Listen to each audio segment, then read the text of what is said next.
What up, peeps? My top three things that we need to be looking for in the postseason for next year. My number one thing is, and I tell this to everybody, is I don't care if you have properties that you already hunt, you have preset stands and this and that and the other thing, and you have blinds or whatever. Try to get a mobile setup. Being mobile, and if I can do it, anybody can do it. Get a 3 or 4 climbing sticks, a little platform, or hang on stand, or a saddle. Get yourself a mobile setup because it's going to open up so much more areas for you to go check out. You can go in blind, which is not knowing anything about an area, cyber scouting it and saying, okay, I'm going to go check out this area. I got my gear on my back, my bow in my hand. Let's go. I've killed countless deers over the years doing that. It's really, really enjoyable doing. So my number one thing, get a mobile setup, even if you don't use it all the time. Get a mobile setup. It's just going to get you out there even more and make you just more dangerous to them deer.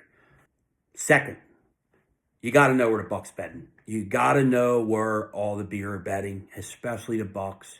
You have to know where the bucks want to bed in the early season, during the rut, and that's going to be where the does. That's why you need to know where the does want to bed. After the rut and late season.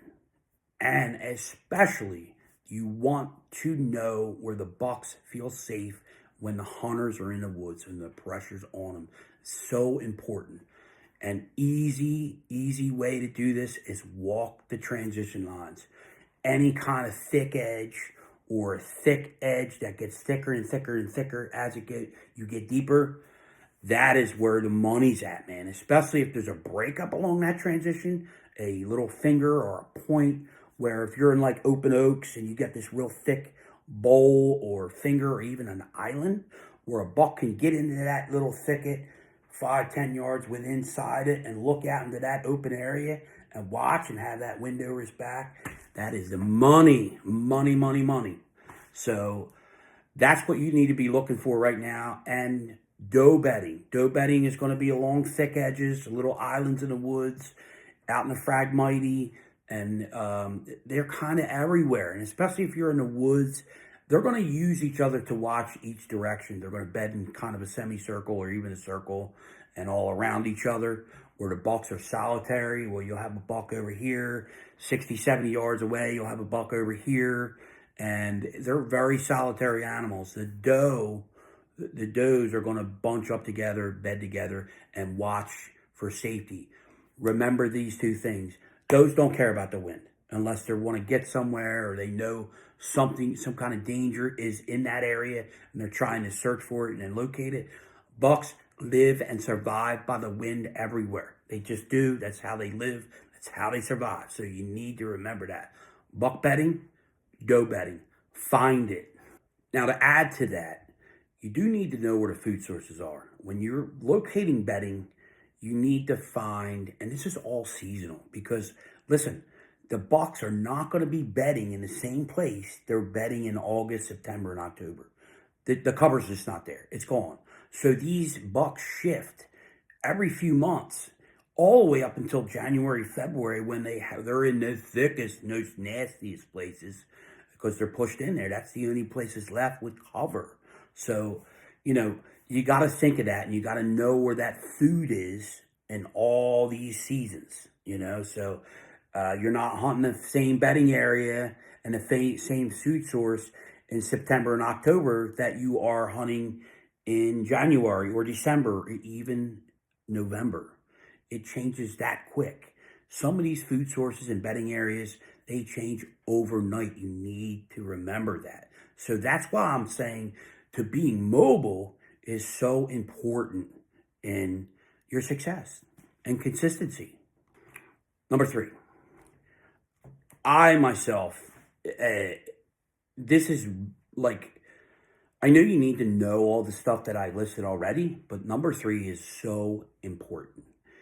You can know where the bucks are. You can know where the bucks are bedding, where they're using, what they're eating, the does they're chasing. You can know where the does are, but if you're not entering your spots, your ambush spots, the right way, you could throw it all out because they're going to see you, hear you, or smell you entering before you even get to your tree.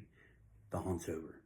So your entryways are so, so important, and we need to really, really think about the way we're coming into our spots.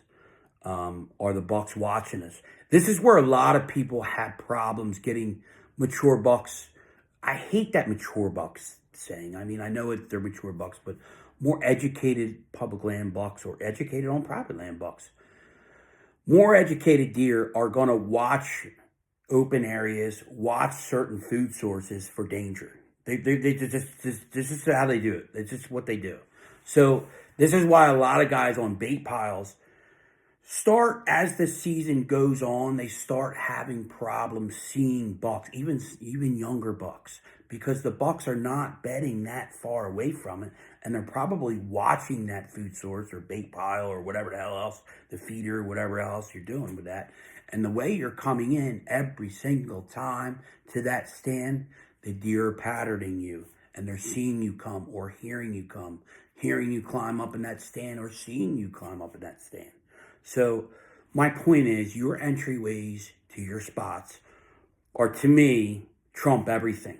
I mean, you can know everything you can about bucks, and if you're going in the wrong way, you're screwed. You're screwed. Your hunt's over before you even get to the spot you want to be in. So just remember them 3 things to look for. A lot of other stuff is going to be coming up.